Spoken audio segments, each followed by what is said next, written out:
Hi, my name is Courtney Jones.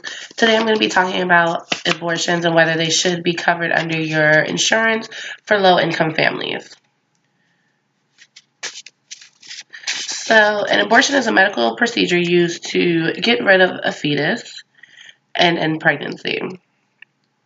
So, this discussion has come up a lot because some people feel as though, one, abortion should not be covered through your insurance, and two, that people shouldn't look to abortion as a reason to end their problems. But today I'm going to talk about why abortion should be covered under insurance for low-income families and sometimes the sides of the argument that we don't really get to see or hear. So without medical insurance, the cost for an abortion can be over several $100s depending on how far along a person is in their pregnancy. And not everyone can afford this, which is why people actually look to having insurance to cover some of their medical expenses that they aren't able to afford.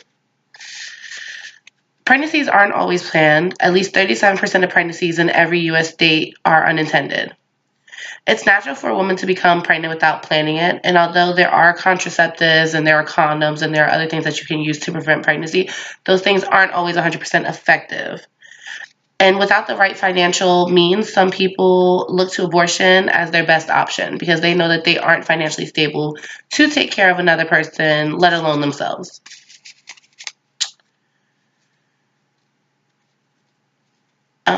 Without the coverage of abortion, a child is at risk of being born into an unhealthy and unstable environment.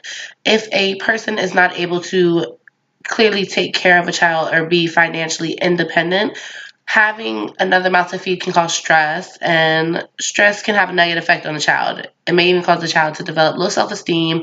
You never know what can happen. There are always circumstances where children are put in abusive situations because of stress on the adult and that they aren't able to take themselves out of the situation.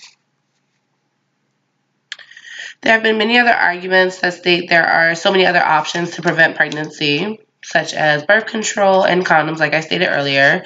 However, the rate of unintentional pregnancies with condoms is around 50% in the United States, which means for every 100 people, there are 15 who did use condoms and did still end up pregnant because condoms are not 100% effective.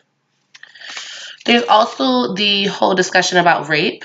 And if a person is raped, they should still have the right to be able to get an abortion, whether they can afford it or not, because you cannot control another person's actions.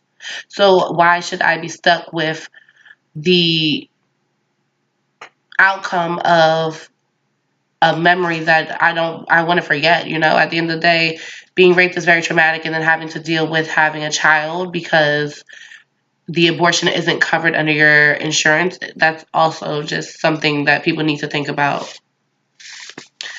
Abortions are very common in life, especially with teen pregnancy scares and teen pregnancies in general.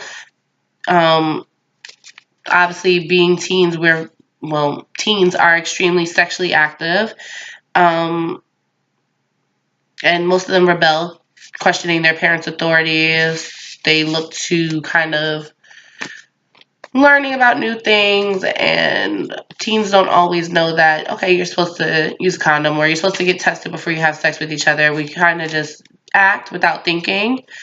And like Mark Twain said, actions speak louder than words. And so unless you have physically been in a situation where you have had to get an abortion or have had to struggle to find money to kind of relieve yourself of the problem that you put yourself in, you can't really speak on how another person makes decisions or how it's going to affect their life.